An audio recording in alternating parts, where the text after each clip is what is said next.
Room for everybody. That was my biggest thing. I want to say I'm one of your guys' lab.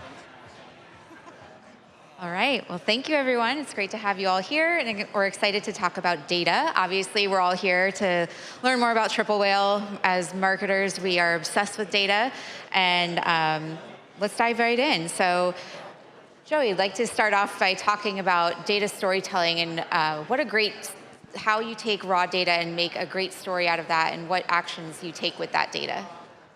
Yeah, I'd say as marketers and channel managers, business leaders, we're always looking at the data to tell us a story, tell us where to put our resources, what changes to make to lead to further optimization. But I think some of the greater data stories have to do with us taking a look across the aisles and different parts of the business to really understand who our customer is and how we can better serve them in their customer journey. In Triple Whale, we found a metric around the time from first touch point to purchase, and we saw that metric getting larger. We happen to sell air purifiers for your home. The average price is around $400, so it made sense that that time frame was extending a little bit.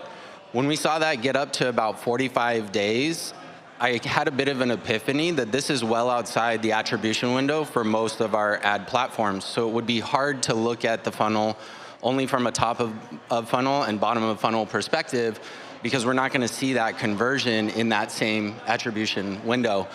So this led us to start to take a look at a post-purchase survey where we started asking customers how many other brands they were considering before we purchased. And we saw people were looking at 4 to 6 brands. And this really led us to look at the funnel a little bit different. We changed from looking at channels being contributors to the part of the funnel to really the campaigns that were influencing each part of the funnel. And we determined that there really is, for our brand, a mid-funnel, a consideration phase where people are looking at other products and trying to determine which is the right one for them. Air purifiers have a relatively technical aspect to them in terms of how much air they move and what type of filters they use to purify the air. And so we started integrating a lot of competitive comparisons and product education into our campaigns that were focused around retargeting, because we knew that this was someone who was in that consideration phase before they were ready to buy. And so starting to connect these data points between ad performance, time from first touch to purchase, post-purchase survey, led to insights around creative development. And now we've seen that time frame shorten from about 45 days down to 35. So it's been clear that chasing these pieces of data to understand our customer as a whole led to creative changes that led to performance changes. And I think that's where data becomes a really great story rather than just a everyday story. Totally, makes sense. And is there a difference in how you present the data depending on who you're speaking to, whether it's a stakeholder in the brand or anyone else on the stage for a client or an investor? Yeah, so from a leadership perspective, we want to tell the whole story across all the data points that we found initially.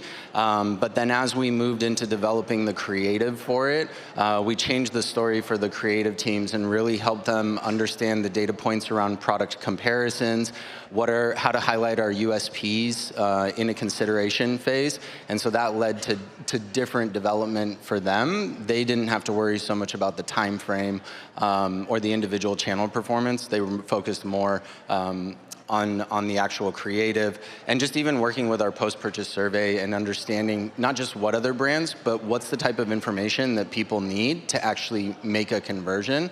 So we changed that up quite a few times in working with that team to figure out what are the insights that we need to uncover to deliver quality creative. And what about any gaps in data or things that other brands may be doing wrong with their data? I would say when it comes to looking at the data, I think a lot of brands overcomplicate the data. They're not getting clarity when they're presenting the data to, let's say, founders, people on the creative teams, COOs.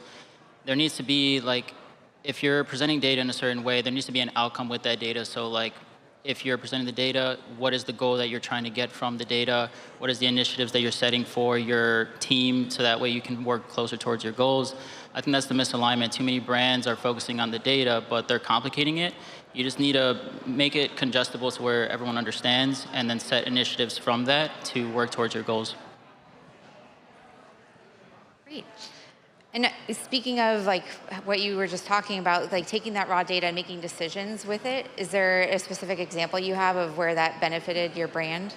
Yeah, so at BRÄZ, we have a metric sheet that we update on an hourly basis. We have every day of the month, and then we pretty much record our KPIs on our creative channels, our paid social channels. So we're looking at things like cost per click, CTR, AMER, MER, what's our acquisition cost.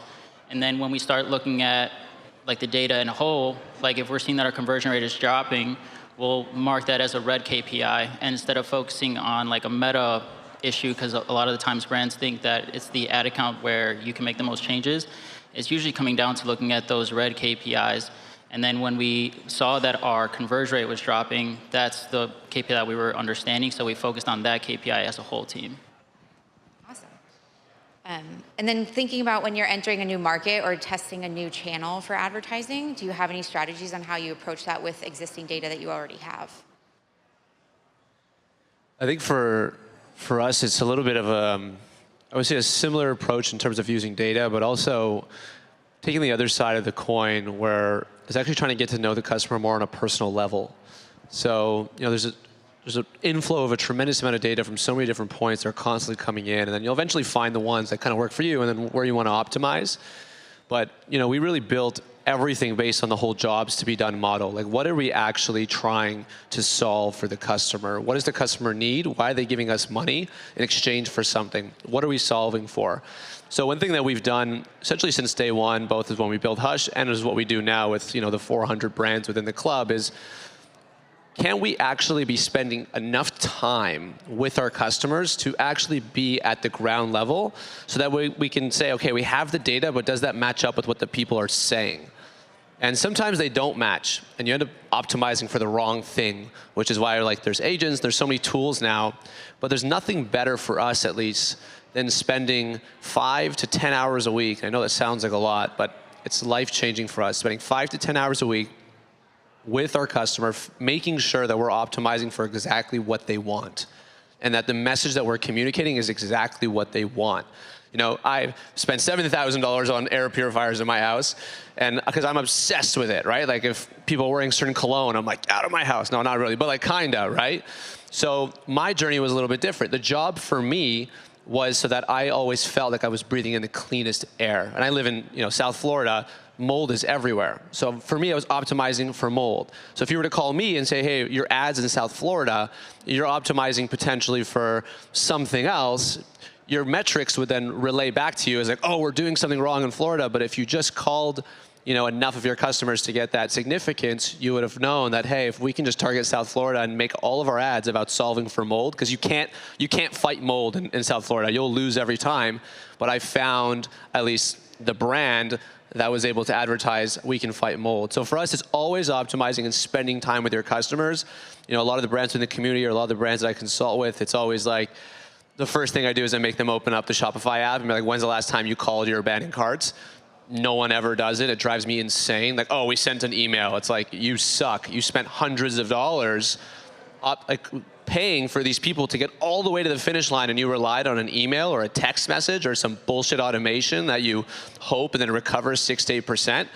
Even at the point when we were doing 6,000 to 8,000 orders a month, we still called. I had a whole team at a call center calling our abandoned carts because it wasn't just closing them, but it was also knowing why they didn't buy.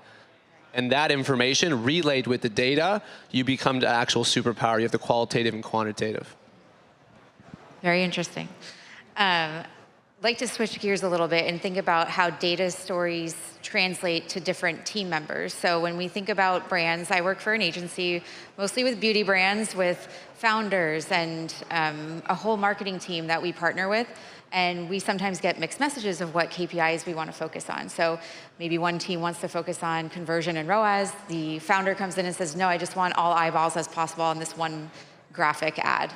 Like, how can we shift the data to tell stories differently to different team members to kind of get to both of those objective goals?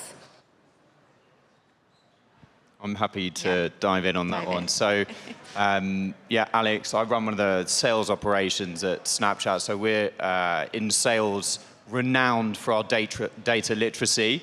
But one thing we've really invested in at Snap is building tooling that helps people to look at data in a really digestible way across all orgs. So really building like data fluency into every team member. And that was like the foundational work we did. The second thing we did as well is build a narrative that as a team we get behind, which is founded in data. And that can sometimes be like something that's really, really simple. So we decided on this metric called optimality.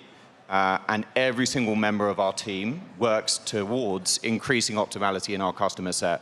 And we actually talk about revenue in terms of being optimal revenue or suboptimal revenue. So it's a really clear black and white difference between good and bad from a data perspective that everyone understands. And then we dive into secondary metrics, which actually come together to make optimality. And that's where you make different team members care about that kind of core data metric as well.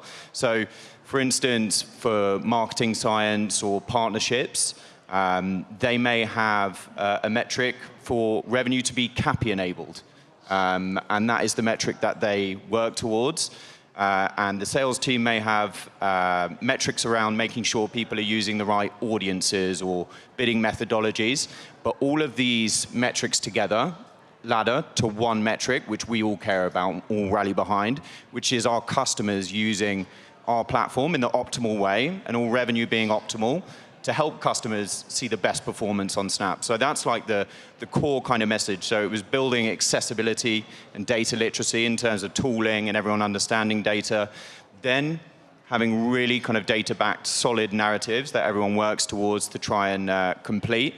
And then one of the other core steps is having a meeting point where we discuss this one really simple framework when it comes to data. So we have a weekly scrum, which is run by my VP, which everyone really enjoys. And everyone has to discuss directly how they're impacting those secondary metrics to move our big optimality metric. So again, everything laddering in to this one really central strategy, which everyone is behind, has helped us to just completely blow down borders in terms of the way we talk about data and behave with data.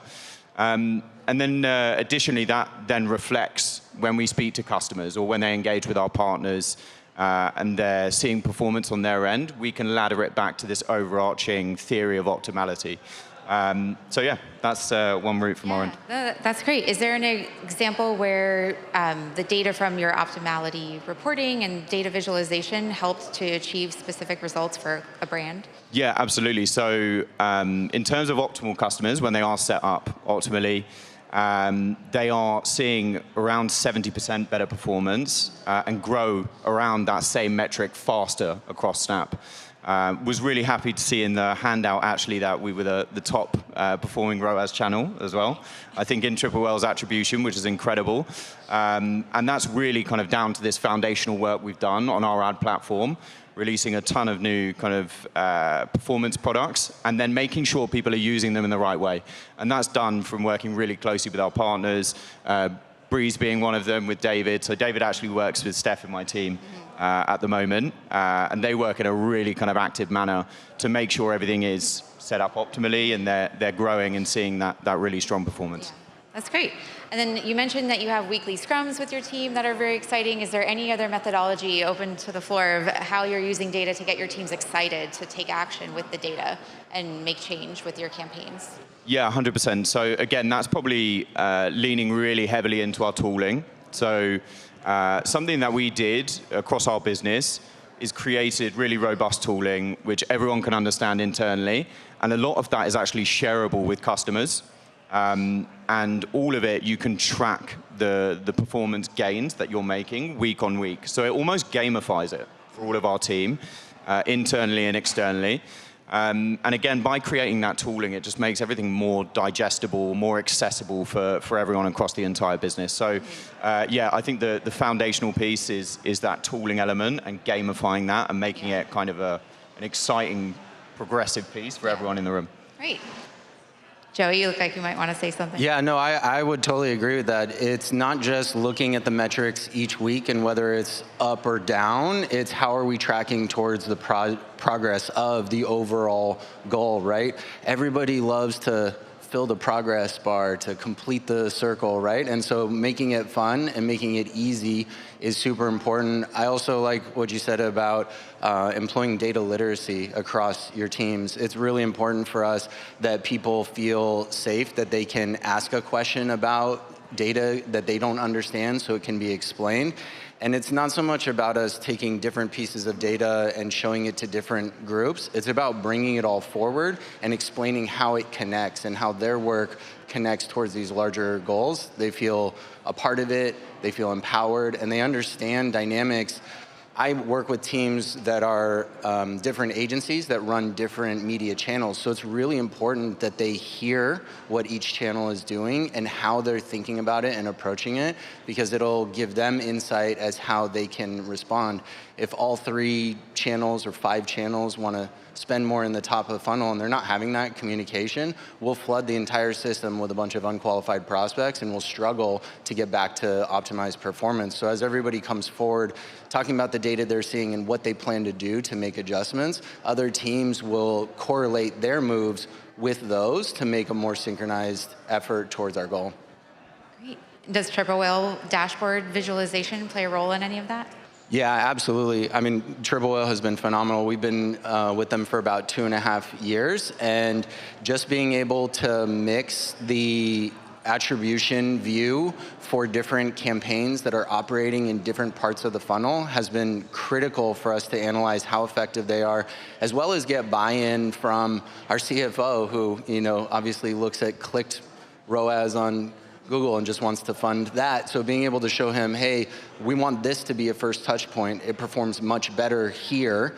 And then another metric that we use a lot is CPV and NCPV, and it's really the cost that it takes to get somebody to the site. We've built a really strong retention mechanism. We have over 60% open rates on even our prospect emails. And so we know that, hey, if somebody's actually coming to the page at a certain cost, we know we're actually moving them through stages of the funnel, and we'll be able to enrich them with education as they get into our system. Awesome. These next few questions are more about creative, mostly towards how creative is being used on Snapchat, but would love to hear from you how you're using creative across all channels. But specifically for you, Alex, how are the top performing brands that you're working with using creative effectively on Snapchat?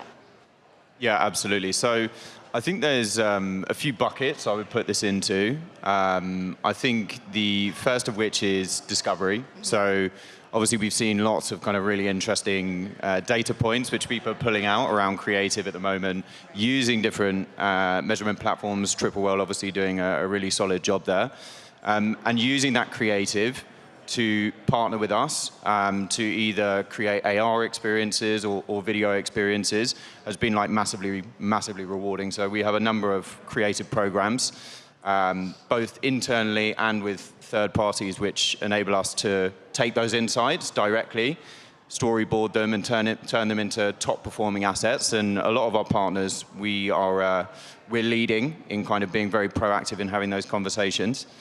Another piece as well, which we're really seeing, so we announced this actually at Newsfronts, is our AI creative stack. So I think you can see some of the text-based outputs, which you see in Triple Whale there as well from a creative perspective. We're coming into a world where with Snap, you're going to be able to prompt directly and generate AR experiences and AI experiences for customers. So they can launch those 3D models literally based off words, which is pretty incredible. And that democratizes creative, because I think Snap as well is completely about creative. There's no barrier between customer and ad and your brand, essentially.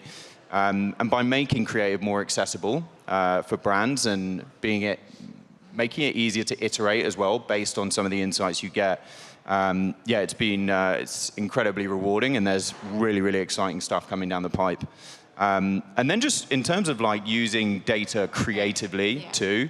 So yeah, David, you're a fantastic example of that, partnering with Steph. So some of the new like performance updates we've made over the last year where we're seeing like incredible yield, they need to be managed like super actively and have like really transparent conversations around data, how you should bid, how you should be using them. So David and Steph have got an incredibly active dialogue, I think, about that, and how they should be bidding to find success across the platform. And I think that there's some strong performance coming out across the ads you're doing at the moment, right?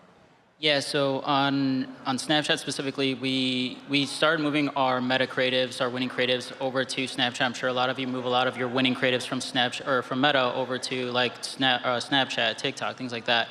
We did that at the beginning. A lot of our videos were UGC, so they were working for a good amount of time, but quickly we realized that we needed to adapt to the actual platform. Steph, our rep, does an amazing job of analyzing our data and presenting it to me in a way where we can make strategic decisions together. So we quickly started working on our creatives to capture attention in the first 3 seconds, because whoever uses Snapchat, like, you know, like right away you're skipping through snaps all the time, your stories, if it's not relevant to you. So it's like, how can we capture that attention within the first 3 seconds? Because Snapchat is that platform where you need to grab that attention. So that's where our focus has gone. And since then, our performance has gone up. We're seeing lower cost per clicks. We're seeing higher swipe up rates. So it's always good to, when you're looking at creatives, why is it working? Or if it's working, why is it working? If it didn't work, why didn't it work? I think a lot of brands don't focus on the creatives that didn't work and iterate on those, because we've also done that on Snap specifically. And we have been able to turn ads that didn't initially work off our test to then start performing just based off iterations. And I think a lot of brands aren't doing that. Absolutely. I think one other area as well where we're seeing massive success is in the creator sphere. So creators are slightly different on Snap. We launched our creator marketplace, and we see like very different behaviors in terms of how they come to Snap, and it is like very authentic, and it's kind of tracking their day. And where we're seeing brands use creators really effectively on Snap is when they're tying data back into that creator's strategy. So they're understanding what works from a creative perspective and a value prop perspective for our audience, and then partnering with creators really effectively to weave that into their narrative of their normal day, versus it being more of a kind of standout ad or a piece of premium polished content. It's more raw and in the kind of style of Snapchat content. So the data is guiding who you're partnering with to create content, essentially. Exactly, and the type of content that they're then building with that creator as well. That's great. Open to the floor. Anyone that has a standout campaign example where like exceptional data storytelling led to really amazing results with a campaign?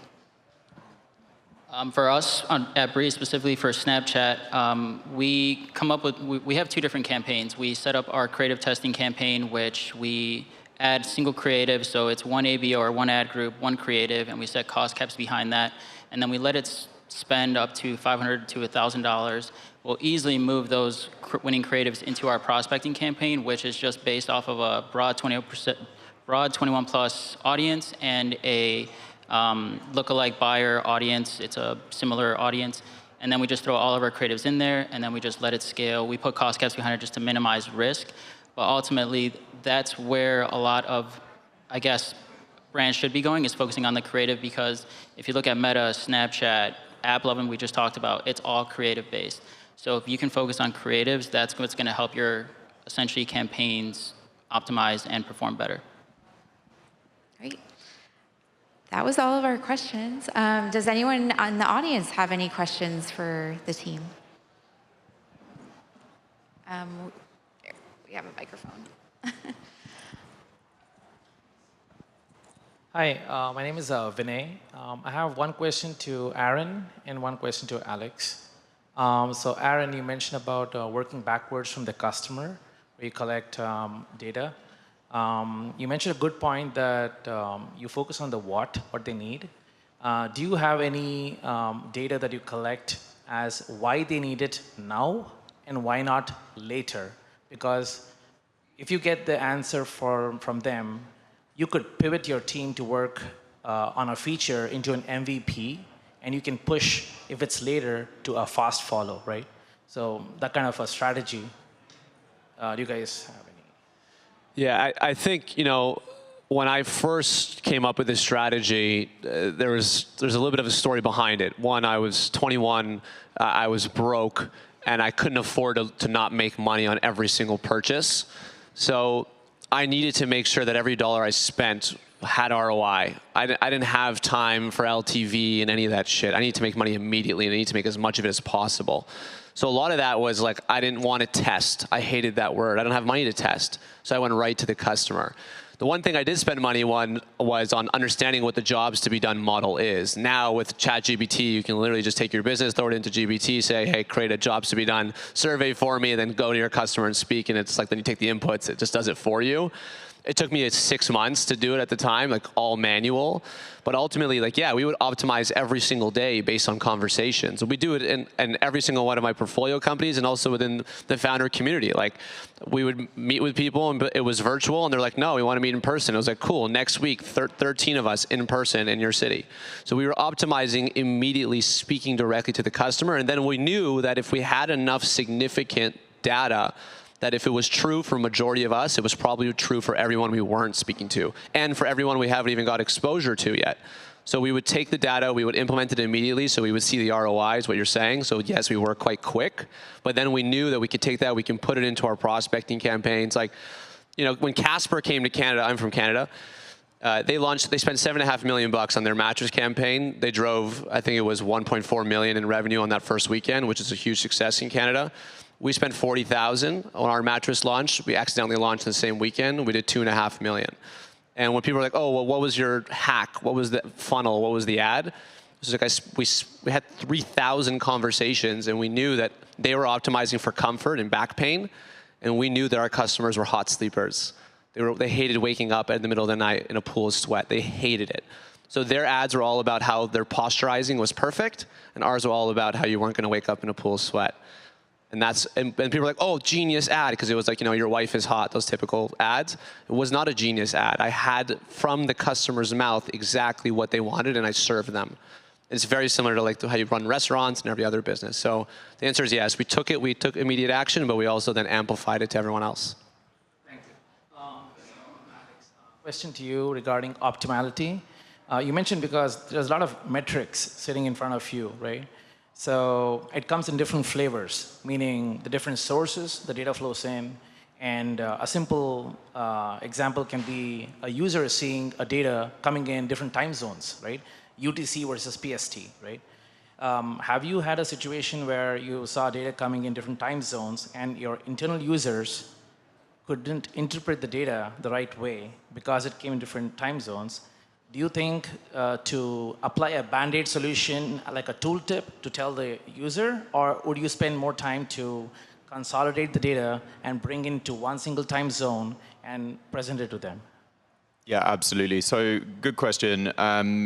We tend to look at data on a longer time frame when we're talking optimality. So again, this isn't like a battle of hours. This is like trying to steadily increase the way dollars are spent across Snap and to make sure that they are driving the optimum performance for our customer set. So versus looking at it on an hourly change, we will look over a week's revenue, how much of that revenue delivered was spent in the right way to drive performance for customers. And that's like more of the time frame we're looking at on a weekly basis. For a customer, absolutely, kind of, I think there's way more kind of rapid changes. So I would imagine you're connecting with the team a couple of times a week, at least, to kind of understand what's happening in the account and make sure we're set up to be competitive and drive the best performance possible on that account level. But internally as well, it's more of a longer-term battle to make sure dollars are spent in the right way to drive performance for customers. And that's something which we're building into every framework on how the team operates. And that's completely across the board in our organization. Anyone else have any questions? We have about a minute left. All right, then. Thank you, everyone. It was great to chat with you all today. Have a great day. Thank you, everyone.